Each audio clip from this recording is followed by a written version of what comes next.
Hello beautiful people, welcome back to my YouTube channel. I hope you're all staying nice and cool during this beautiful weekend. Also, happy Pride Month! To those of you who are new here, please make sure you subscribe to my channel, and while you're there, turn on your post notifications so that you get notified when I post. And with that being said, let's get into it. Today we're going to be talking about the girl in the box.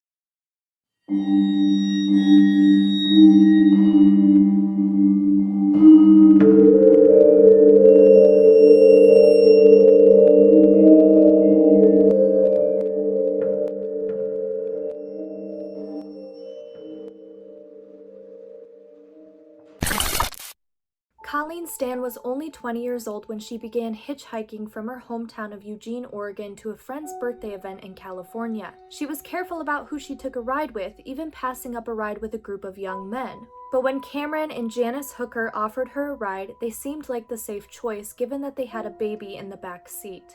But soon into their ride, Cameron held a knife to Colleen's throat. Cameron and Janice took Colleen back to their home and began doing unthinkable things to her. Cameron told Colleen that if she were to ever attempt an escape, a secret organization called The Company would find her and her family and do them harm. Colleen was kept inside of this wooden box for 23 hours a day, which the Hookers kept under their bed. She was also forced to sign a slave contract. She would occasionally be let out of the box to be tortured or forced to do household chores. After 4 years being held captive, Cameron allowed Colleen to see her family. Colleen's family thought their daughter had run away to join a cult, and when she went back home, she introduced Cameron as her fiancé. Her family, excited for their daughter, snapped this photo of the happy couple. She was allowed to stay overnight with them, but told her family absolutely nothing about what had happened to her, and even left with Cameron and Janice in the morning to resume her life in the box for another 3.5 years. She was so extremely manipulated that when Cameron handed her a gun and told her to put it in her mouth and pull the trigger, she did.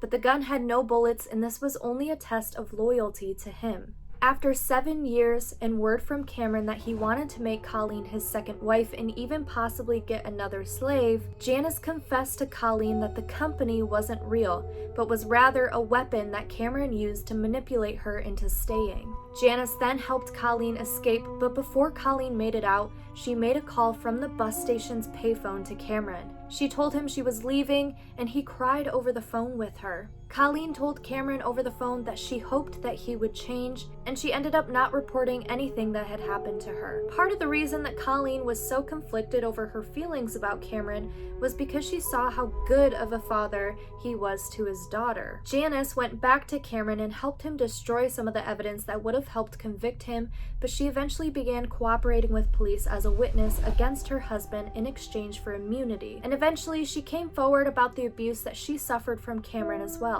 Cameron was sentenced to 104 years in prison, and it later came out that Colleen may not have been his first victim. Another woman named Marie went missing after getting in a fight with her fiancé. Janice said that Cameron abducted her along the road she was walking on, took her back to their home where he kept her for a day before strangling her to death. But police were never able to recover her body, so he was never charged in connection to her disappearance. Colleen went through years of therapy and eventually changed her name. She is now 64 years old and helps women who have suffered through traumatic experiences. If you at all enjoyed this video, please make sure to leave a like and a comment. Thank you all so much for watching, and I'll see you next time.